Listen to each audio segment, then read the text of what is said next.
जय हिंद दोस्तों, स्वागत है आपका। आज के सीटेट सीडीपी प्रैक्टिस सेट में हम लोग देखने वाले हैं बाल विकास से पूछे जाने वाले महत्वपूर्ण प्रश्नों को। तो चलिए स्टार्ट करते हैं। पहला सवाल है कि शैशवावस्था में यौन इच्छाओं का अध्ययन करते हुए पितृविरोधी व मातृविरोधी ग्रंथि के रहस्य का उद्घाटन किसने किया? ऑप्शन है स्किनर ने, गेस्टालर ने, यूंग ने या फ्राइड ने। तो देखिए इसका आंसर क्या होगा? इसका आंसर होगा ऑप्शन डी, फ्राइड ने। नेक्स्ट सवाल देखिए। नेक्स्ट है कि पितृविरोधी ग्रंथि में बालक क्या करता है?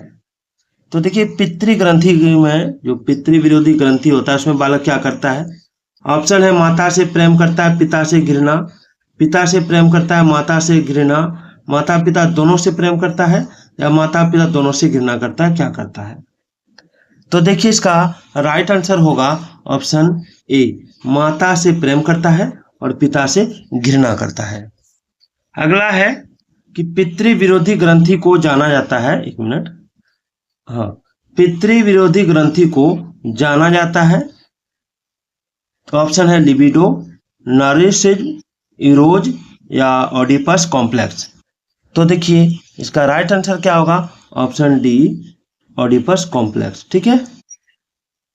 अगला है कि वंशानुक्रम व वातावरण का संबंध किससे है? वंशानुक्रम व वातावरण का संबंध किससे है? ऑप्शन देख सकते हैं आप। इसका आंसर मैं बता देता हूं। इसका आंसर होगा ऑप्शन सी, जीवन वंशानुक्रम व वातावरण का योग है। ठीक है, चलिए आगे देखिए। वंशानुक्रम से क्या अभिप्राय है? वंशानुक्रम से क्या अभिप्राय है? तो देखिए इसका राइट आंसर होगा ऑप्शन डी, यानी शक्तियां, दोष व गुण जो गर्भाधान के समय जीव कोष को मिलते हैं, वे क्षमताएं जो बालक अपने पूर्वजों से प्राप्त करता है, और इसमें शारीरिक व मानसिक शक्तियां आती हैं। नेक्स्ट है कि वंश परंपरा के मुख्य वाहक कौन होते हैं? वंश परंपरा के मुख्य वाहक कौन होते हैं? ऑप्शन है गुण, निषेचन, पैतृक या भ्रूण। तो देखिए इसका आंसर होगा ऑप्शन सी, वंश परंपरा के मुख्य वाहक पैतृक होते हैं। अगला है कि रुचियों, मूल प्रवृत्तियों एवं स्वाभाविक आवेगों का स्वस्थ विकास हो सकता है यदि।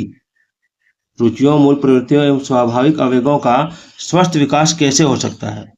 तो इसका स्वस्थ विकास हो सकता है यदि वंशानुक्रम स्वस्थ हो, यदि वंशानुक्रम स्वस्थ हो, यानी ऑप्शन ए। आगे है बालकों में वंशानुक्रम के कारण क्या पाया जाता है? तो देखिए बालकों में वंशानुक्रम के कारण पाया जाता है शारीरिक विभिन्नता, ऑप्शन ए। आगे है बालक निर्जीव को सजीव समझने लगता है, तो पियाजे के अनुसार यह दोष किस अवस्था का है? तो देखिए इसका राइट आंसर होगा ऑप्शन बी, पूर्व संक्रियात्मक अवस्था का। आगे बढ़ते हैं। अगला है कि मूर्त संक्रिया की अवस्था पियाजे ने कब से कब तक मानी है? ऑप्शन है जन्म से 2 वर्ष, ठीक है, 2 से 7 वर्ष, 7 से 12 वर्ष, आप यहां देख सकते हैं, या 12 से 18 वर्ष। तो देखिए इसका राइट आंसर जो हो जाएगा वो हो जाएगा 7 से 12 वर्ष, 7 से 12 वर्ष। ठीक है, ऑप्शन सी। चलिए अगला है कि बाल अवस्था को इनमें से किस नाम से नहीं जाना जाता है? नहीं जाना जाता है, बाल अवस्था को इनमें से किस नाम से नहीं जाना जाता है? ऑप्शन है टोली आयु, जीवन का अनोखा काल, बक्की अवस्था या उपरोक्त सभी। तो देखिए इसका राइट आंसर होगा ऑप्शन डी, उपरोक्त सभी। 42 नंबर सवाल है कि विकासात्मक कार्य का प्रत्यय किसने दिया? चार्ल्स डार्विन ने, डाल्टन ने, फ्राइड ने या हेविंगहर्स्ट ने। तो देखिए इसका राइट आंसर क्या होगा? इसका राइट आंसर होगा ऑप्शन डी, हेविंगहर्स्ट ने। अगला है निम्न में से कौन सा संवेग बालक में जन्मजात होता है? निम्न में से कौन सा संवेग बालक में जन्मजात होता है? ऑप्शन है भय, क्रोध, प्रेम या उपरोक्त सभी। तो देखिए इसका आंसर होगा ऑप्शन ए, भय। बालक द्वारा प्रदर्शित संवेग अत्यधिक अनियंत्रित, अधिक तीव्र या उक्ति संगत है। यह बालक किससे संबंधित है?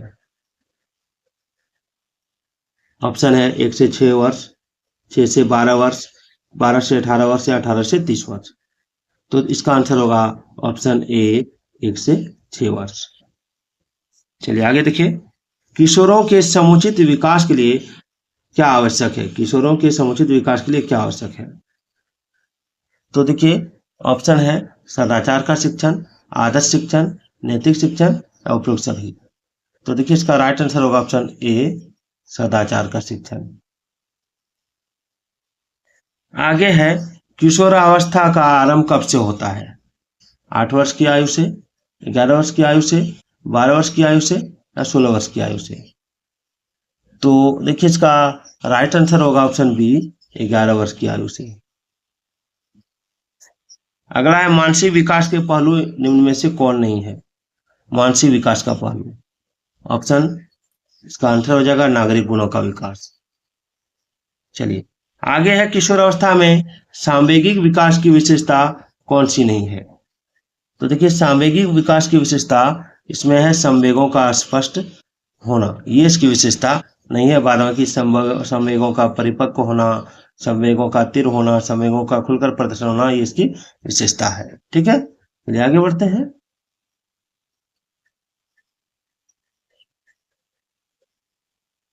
अगला है, किशोरावस्था की चारित्रिक विशेषताएं कौन सी हैं?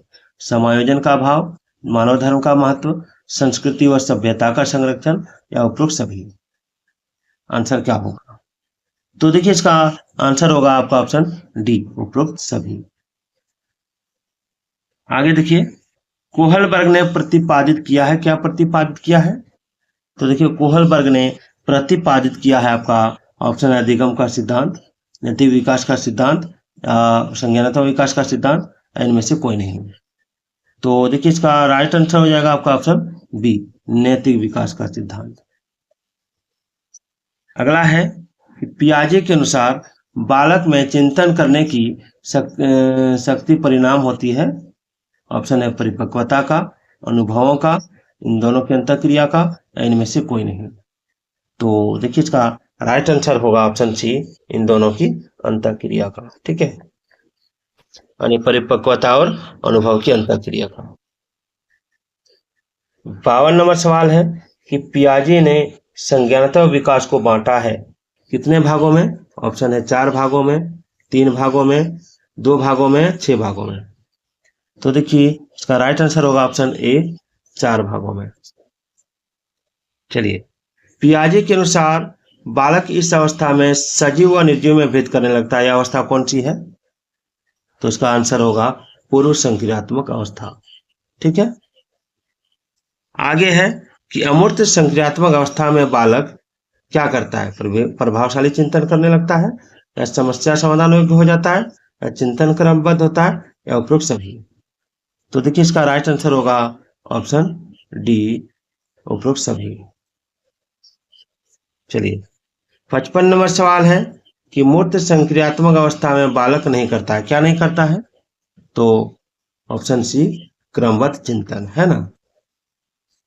चलिए 56 नंबर है कि वायुगोत्सकी के सिद्धांत के अनुसार, वायुगोत्सकी का जो सिद्धांत है उसके अनुसार संज्ञानात्मक विकास हेतु सामाजिक कारक व भाषा आवश्यक है।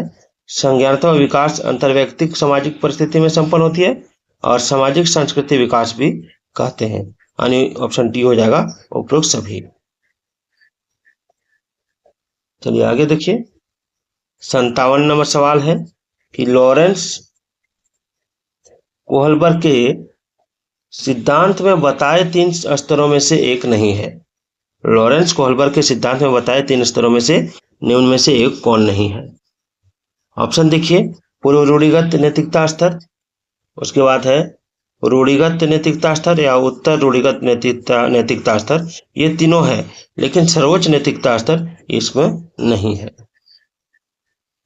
आगे रूढ़िगत नैतिकता स्तर कितने वर्ष का है? कितना से कितना वर्ष का? तो इसका हो जाएगा 10 से 13 वर्ष।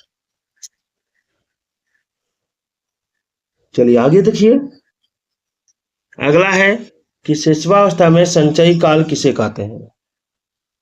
तो देखिए शिशुवावस्था में संचयी काल कहा जाता है आपका ऑप्शन ए जन्म से 3 वर्ष। फिर किशोरों की रुचि में स्थायित्व किस काल में आता है। तो देखिए किशोरों की रुचि में स्थायित्व आता है 16 से 18 वर्ष में। आगे है कि किशोर अवस्था में निर्देशन की आवश्यकता किस क्षेत्र में होती है। तो देखिए इसका राइट आंसर होगा व्यक्तिगत में भी, ठीक है, शैक्षिक में भी और व्यावसायिक, ये सभी। नेक्स्ट है किशोर अवस्था की सबसे नाजुक व संवेदनशील समस्या क्या होती है। तो ये हो जाएगा आपका ऑप्शन डी यौन संबंधी। नेक्स्ट है शिक्षा की दृष्टि से मानव विकास का कौन सा भाग पक्ष सबसे अधिक महत्व का है। तो देखिए इसका राइट आंसर होगा ऑप्शन बी मानसिक। अंतिम सवाल है वंशानुक्रम के मूल भाग क्या होते हैं। शुक्राणु, डिंबाणु, गुणसूत्र या पैतृक। तो देखिए इसका राइट आंसर होगा आपका ऑप्शन डी पैतृक।